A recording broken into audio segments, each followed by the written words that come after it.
Hallelujah, good morning. आइए आज दोबारा हम मिलकर प्रभु के वचनों को सुने। प्रार्थना। महापवित्र परमेश्वर, प्रभु इस कार्यक्रम के जरिए अनेक लोगों को जो दुनिया के विभिन्न स्थानों में हैं, उनसे आप बात करते हैं, उन्हें आप तसल्ली देते हैं। इसके लिए हम तहे दिल से आपके शुक्रगुजार हैं। आज के लिए हमें जो आत्मिक भोजन चाहिए हमें दें, यीशु के नाम से प्रार्थना मांगते हैं, आमीन। क्या आज आपने बाइबल पढ़ा? क्या आप हर रोज बाइबल पढ़ते हैं? क्या आप प्रभु के वचन से सुनने की इच्छा रखते हैं? आज प्रभु मुझसे क्या कहना चाहते हैं? मेरे जीवन के लिए प्रभु कौन सी अगुवाई दे रहे हैं? क्या मार्गदर्शन दे रहे हैं? ऐसी आशा रखते हुए हर रोज प्रभु के साथ समय गुजारें। आप स्वयं बाइबल पढ़ें, आप स्वयं प्रार्थना करें। कई सारी चीजों को आपके व्यक्तिगत जीवन के लिए जो दृढ़ता चाहिए, जो वायदे चाहिए, प्रभु देंगे। आपका व्यक्तिगत जीवन कैसा है, पवित्र आत्मा इस चीज को आप पर स्पष्टता से जाहिर करेंगे, आपसे बात करेंगे। एक लंबे अरसे से आप हर रोज इस कार्यक्रम के जरिए वचन सुनते हैं। करीब करीब 1 साल से ज्यादा का समय हो चुका है। इस कार्यक्रम के जरिए आप हर रोज वचन सुनते हैं। अगर वाकई में आप वचन सुन रहे हैं तो आपके जीवन में बदलाव आना चाहिए, आपके जीवन में फल लगने चाहिए। अगर हमने एक पेड़ लगाया है, अगर एक बीज बोया है, तो उसमें फल आने हैं ना, वैसे ही वचन को फलवंत होना है। प्रभु परमेश्वर हमसे यही अपेक्षा करते हैं कि हम प्रभु में आत्मिक फल लाएं। क्या आप उद्धार पाने के बाद अपने जीवन में आत्मिक फल देखने पा रहे हैं? मैं उन फलों की बात नहीं कर रहा जो आपको दुकान में मिलते हैं। तो आत्मा के फल ये हैं: प्रेम, आनंद, मेल, धीरज, कृपा, भलाई, विश्वास, नम्रता और संयम है। ये हैं आत्मा के फल। ये फल हम में नजर आने चाहिए। यह एक गुच्छे समान है, मतलब ऐसा नहीं हो सकता कि एक है और दूसरा नहीं। क्या हम में आत्मा के फल हैं? हम में आत्मा के फल क्यों नहीं लग रहे? एक वचन देखिएगा, श्रेष्ठ गीत उसका 2 अध्याय 15वीं आयत। जो छोटी लोमड़ियां दाख की बारियों को बिगाड़ती है, उन्हें पकड़ ले, क्योंकि हमारी दाख की बारियों में फूल लगे हैं। हमारी दाख की बारियों में फूल लगे हैं। एक वृक्ष में फल के आने से पहले उसमें फूल लगते हैं, है कि नहीं? पहले वृक्ष में फूल आते हैं और फिर धीरे धीरे धीरे करके वे फूल जो हैं उनमें फल लगने लगते हैं। जब एक वृक्ष में फूल लगते हैं, जब दाख की बारी में फूल लगते हैं, जब वे एकदम शुरुआती दौर में होते हैं, उसे बर्बाद करने के लिए लोमड़ियां प्रयास करती हैं। अगर वो फूल ना रहें तो फिर फल भी नहीं होंगे ना। आज कई सारे लोग जीवन में हम प्रभु के करीब जाना चाहते हैं, फलवंत होना चाहते हैं, कहते हुए काफी प्रार्थना करते हैं, विश्वास के साथ आगे बढ़ते हैं, और जैसे ही उनमें फूल लगने लगते हैं, लोमड़ी उन्हें नाश कर दे रही है। इसीलिए जो छोटी लोमड़ियां दाख की बारियों को बिगाड़ रही हैं, उन्हें पकड़ लो। ये जो लोमड़ियां हैं काफी चालाक होती हैं और काफी नुकसान करती हैं। शैतान जो है वो धोखेबाज है, चालबाज है। वो हमारे लिए जाल बिछाकर हमें अपने आत्मिक जीवन में बढ़ने से रोकता है। वो क्या है जो लगे हुए फूल को फलने से रोकता है? सोचिए। मान लीजिए प्रभु यीशु को जानने के बाद एक व्यक्ति के जीवन में प्रेम के फल का जो फूल है वो लगने लगता है। अचानक उस प्रेम के फूल को बढ़ने से क्या रोकता है? डाह। प्रेम जो है वो डाह नहीं करता। डाह की वजह से, ईर्ष्या की वजह से प्रेम करने के बजाय आप उनसे नफरत करते हैं। इसीलिए आपके जीवन में प्रेम नामक फल नहीं फल रहा। मसीह यीशु का प्रेम आप में नजर नहीं आ रहा। यदि देखा जाए तो एक मसीही के जीवन में आत्मा के फलों को फलवंत होना है। आत्मा के फल हम में नजर आने चाहिए। हम में आनंद का फल नजर आना चाहिए। लेकिन लोमड़ी आकर उस फूल को बर्बाद कर देती है, क्रोध के जरिए। क्रोधी व्यक्ति को आनंदित रहते हुए आपने कहीं देखा है? गुस्से के साथ क्या कोई आनंदित रह सकता है? आपके आनंद को बर्बाद करने वाला क्रोध है, ईर्ष्या। ये सब साथ ही चलते हैं। कभी क्रोध आपके आनंद को बर्बाद करता है, कभी ईर्ष्या आकर आप में जो प्रेम के फल लगे हैं उन्हें खत्म करता है। समझ रहे हैं? जब हम प्रभु यीशु को अपना उद्धारकर्ता मान आत्मिक जीवन में बढ़ रहे हैं, डाह को स्थान ना दें, क्रोध को स्थान ना दें। प्रभु यीशु ने जिस प्रकार हमसे प्रेम किया है, हमें भी दूसरों से प्रेम करना है। क्रोध, कुछ लोग हर छोटी बात पर यूं ही गुस्सा हो जाते हैं। क्यों गुस्सा हो रहे हैं खुद ही को नहीं पता। अगर आप उनके ईगो को हर्ट कर दें तो बस खत्म। सांप के पूंछ को छूइए, वो कैसे फन फैलाता है। वैसे ही एकदम गुस्सा हो जाते हैं, फिर कहते हैं मैं आनंदित नहीं हूं। इसीलिए उस लोमड़ी को पकड़ लें। किसकी वजह से आपके जीवन में यह परीक्षा आ रही है? इसके पीछे का कारण क्या है? आप उसे खोजें। व्यर्थ लोगों के साथ संगति करने की वजह से, उन्हें अपने जीवन में स्थान देने की वजह से यह होता है। आत्मा के फल ये हैं प्रेम, आनंद, मेल। आपको मेल करने से क्या रोकता है? गर्व। एक घमंडी व्यक्ति मेल नहीं करेगा। दूसरे लोगों को अपने से नीचा देखने वाला, मैं उनसे बेहतर हूं कहने वाला घमंडी व्यक्ति है। विनाश से पहले गर्व और ठोकर खाने से पहले घमंड होता है, वचन बताता है। हम जीवन में लोगों से मेल नहीं कर पाते, उसका कारण घमंड है, हमारा अहंकार है, दूसरों की आलोचना करने का मन। प्रेम, आनंद, मेल अगर आप अपने जीवन में चाहते हैं तो आपके अंदर जो ईर्ष्या है, जो क्रोध है, उसे निकालें। फिर आत्मा के फल ये हैं प्रेम, आनंद, मेल, धीरज। धीरज धीरज अगर हम में फलवंत नहीं हो रहा है तो उसका कारण है हमारे अंदर की व्यग्रता, उत्कंठा। आज इंसान किसी भी चीज के लिए इंतजार नहीं करना चाहता। जो उसने सोचा वो तुरंत हो जाना चाहिए। धीरजवान व्यक्ति प्रभु पर इंतजार करता है। जब तक वे कहें इंतजार करता है, वो प्रभु पर ठहरता है। अनेकों बार आत्मिक खेत में लोमड़ियों को छोड़ देने की वजह से आत्मा के जो फल हम में नजर आने चाहिए वे नजर नहीं आते।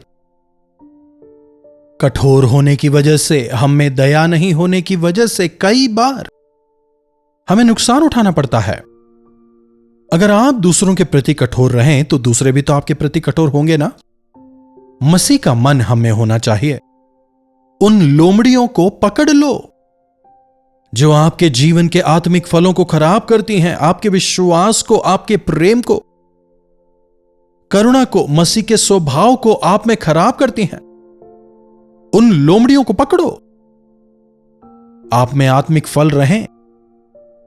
भलाई, हम में भलाई के फल लगने चाहिए। मसीह यीशु जो थे वे भले थे। God is good. हमारे प्रभु भले हैं, इसीलिए हमें भी भला होना है। भलाई का मतलब क्या है? निस्वार्थ रहना भलाई है। दूसरों की मदद करना, उनकी जरूरतों में उनके साथ खड़े रहना, दूसरों के लिए प्रार्थना करना, यह सब भलाई ही है।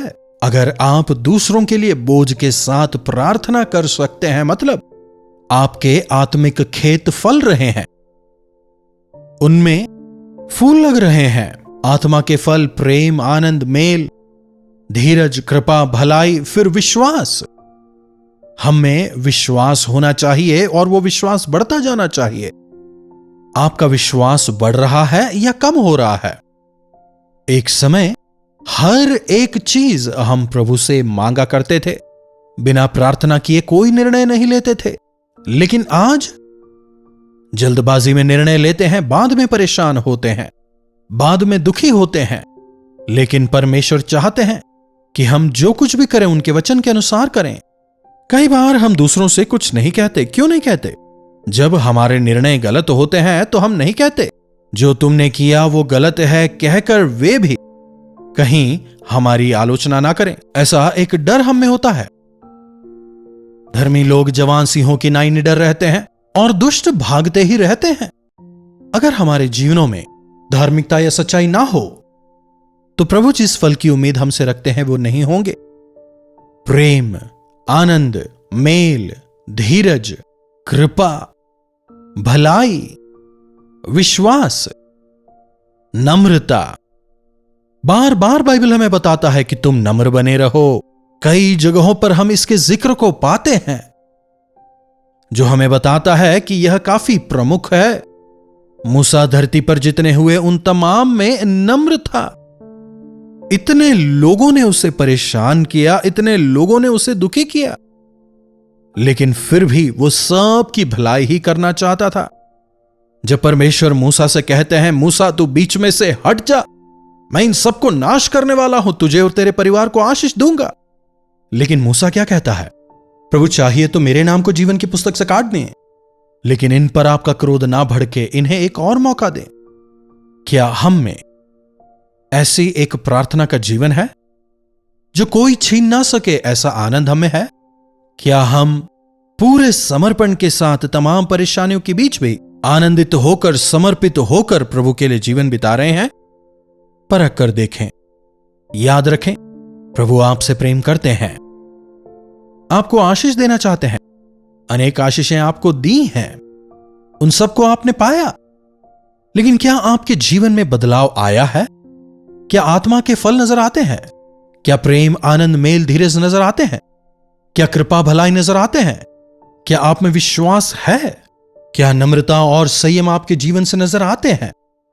हमें हमेशा अपने आप को परखना है, और अगर हमारे जीवन में ऐसा कुछ भी है जो हमें आत्मिक फल लगने से रोकता है, वो कौन सी लोमड़ी है जो हमारे आत्मिक फूलों को बर्बाद कर रही है, उसे हमें पकड़ना है।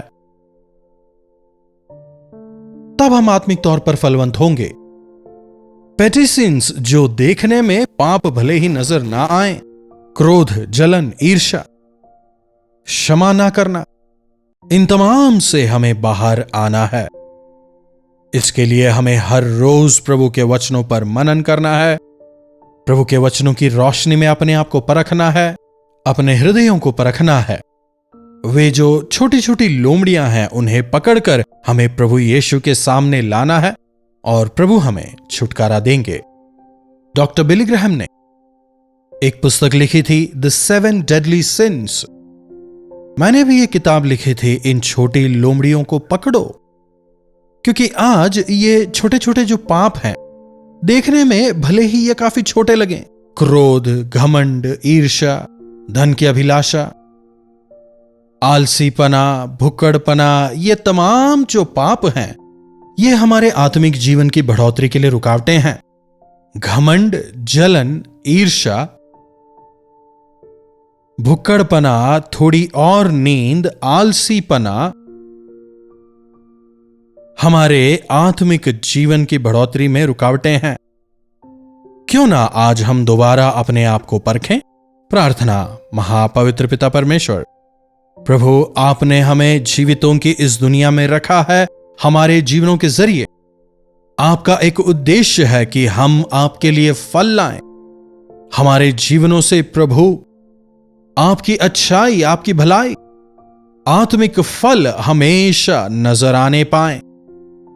लेकिन प्रभु कई बार अनजाने में ही हम इन लोमड़ियों को, क्रोध को, ईर्ष्या को, घमंड को, डाह को हमारे जीवनों में स्थान देते हैं। जो आकर हमारे जीवन की शांति को, हमारे आनंद को, हमारी आत्मिकता को बर्बाद कर देते हैं। प्रभु हम में से हर एक की मदद करें कि हम सचेत होकर, सावधान होकर जीवन बिताने वाले हो जाएं। आपके लिए फलवंत होकर जीने का अनुग्रह दें। यीशु के नाम से प्रार्थना मांगते हैं, आमीन। अब हमारे पिता परमेश्वर का प्रेम, प्रभु यीशु मसीह का अनुग्रह, पवित्र आत्मा की संगति और सहभागिता हमें से हर एक के साथ आज, कल और सर्वदा बनी रहे, आमीन। प्रभु की महिमा हो। अपने प्रार्थना विषयों को आप हमें 9884907779 पर व्हाट्सएप, वॉइस मैसेज या फिर टेक्स्ट के जरिए भेज सकते हैं। हम अवश्य आपके लिए प्रार्थना करेंगे, प्रभु चमत्कार करेंगे। इन्हीं वचनों के साथ आज मैं आपसे विदा लेना चाहूंगा। प्रभु परमेश्वर का अनुग्रह हमें से हर एक पर लगातार बना रहे।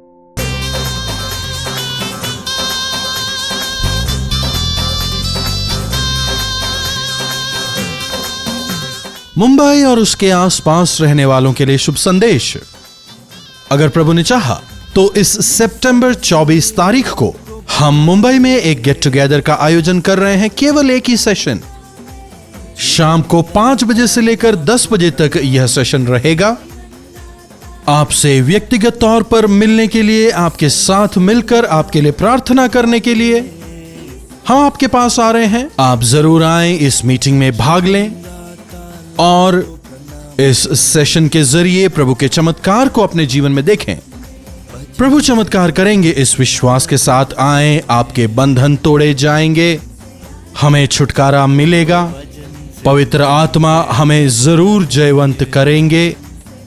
इस आशा के साथ और विश्वास के साथ हम चेन्नई से मुंबई आ रहे हैं। मुंबई और उसके आसपास रहने वाले आप अवश्य आएं और इन मीटिंगों में भाग लें, प्रभु की आशीषों को पाएं।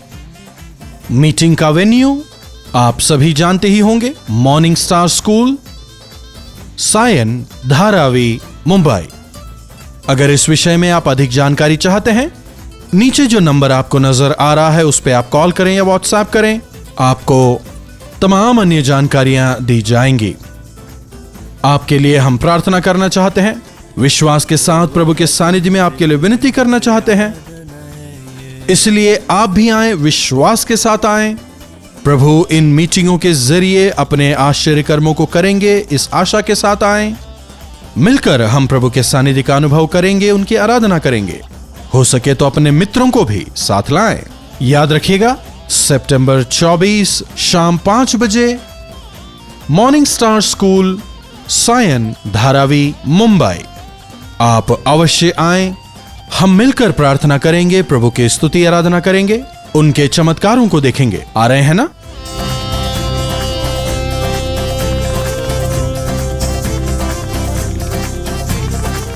कलवरी दर्शन, ये है प्रेम के दर्शन, यीशु प्रेम के दर्शन। कलवरी दर्शन, ये है प्रेम के दर्शन, यीशु प्रेम